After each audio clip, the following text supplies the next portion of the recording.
Bonjour à toutes et à tous et bienvenue sur cette nouvelle vidéo.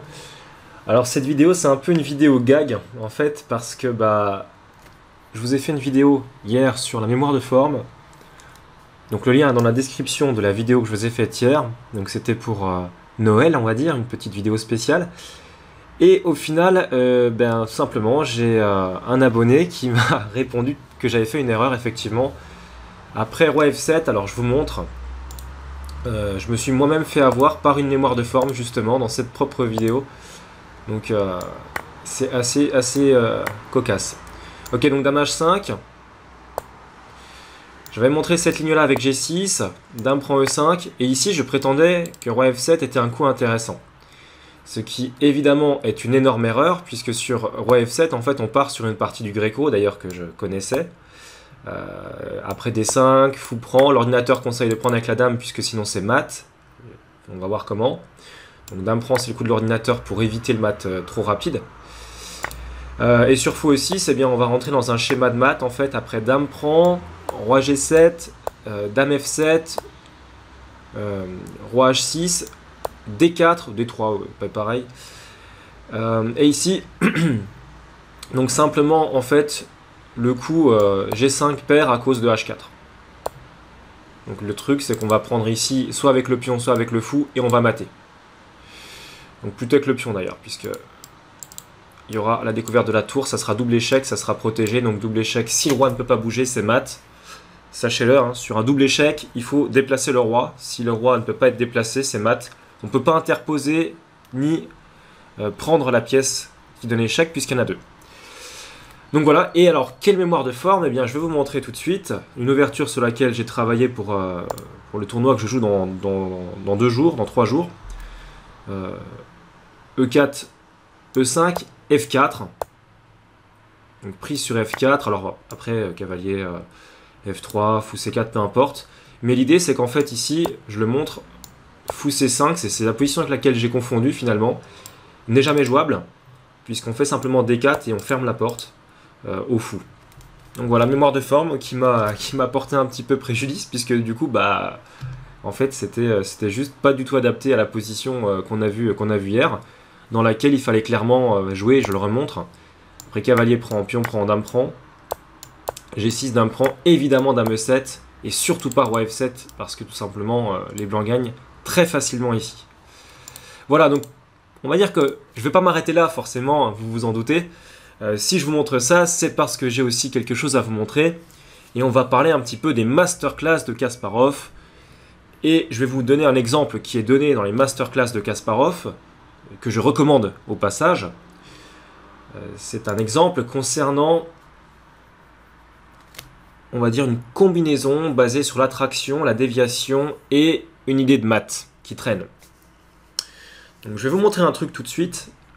On aura envie de jouer dame E3 échec, mais on peut pas, hein, parce qu'il y a dame prend dame. Mais je vous montre quand même, dans l'idée, s'il n'y avait pas la dame blanche, on aimerait faire dame échec, fou E2, et dame prend mat. Ça serait forcé. Hein. Sur dame échec, il n'y aurait pas d'autre coup ici que fou E2, et ensuite on pourrait mater avec la dame, puisqu'on a l'appui du fou. D'accord? Donc dans cette configuration, on a un problème, parce qu'on ne peut pas faire dame E3, la dame protège. Alors, on peut essayer de faire fou H4, mais dans ce cas-là, évidemment, s'il fait G3, il perd à cause de dame E3, fou E2 et dame prend mat. Mais on a un problème, c'est que sur fou H4, il peut simplement faire roi E2 et nous retirer cette fois-ci l'accès à cette case en E3 définitivement. Donc, ça ne fonctionne pas, il faut trouver autre chose. Et en fait, il y a quelque chose qui traîne. Il y a une petite astuce. Alors, je vous la montre. Ceux qui veulent continuer à chercher, mettez pause. C'est un sacrifice et il est magnifique. Alors, pour la petite information, je l'ai trouvé en moins d'1 minute environ, ce sacrifice. Mais il est très beau. Il est très beau. Alors, je vous montre. C'est tour G3. Avec 2 idées finalement.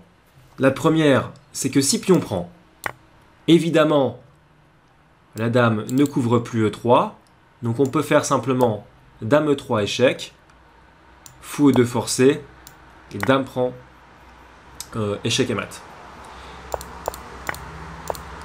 Dans cette configuration avec tour G3, que se passe-t-il si les blancs font Dame prend tour?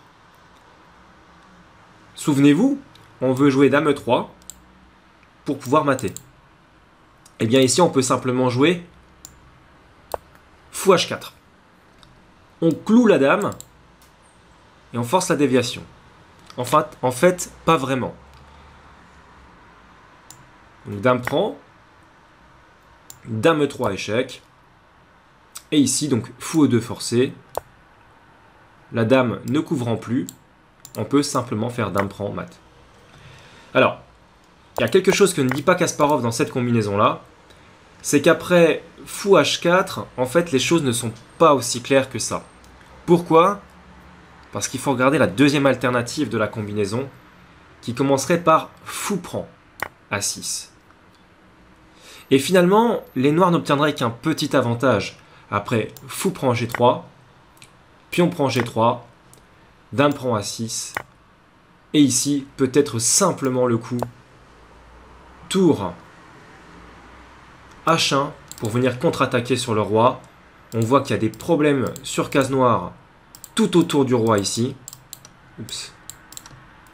Et le souci, si vous voulez, c'est que eh bien, les blancs ont le fou de case noire. Donc ils vont pouvoir venir s'installer ici. Vous voyez qu'ils contrôlent même la case de protection du pion hein, avec la tour. Donc en fait, les choses ne sont pas aussi claires, mais évidemment, le sacrifice est magnifique. Et ça valait la peine de vous le montrer. Voilà, donc c'est la fin de cette vidéo. Quant à moi, eh bien, je vous dis à très bientôt pour de nouvelles vidéos. Et je vous souhaite de très rapides progrès. Prenez soin de vous. Ciao, ciao.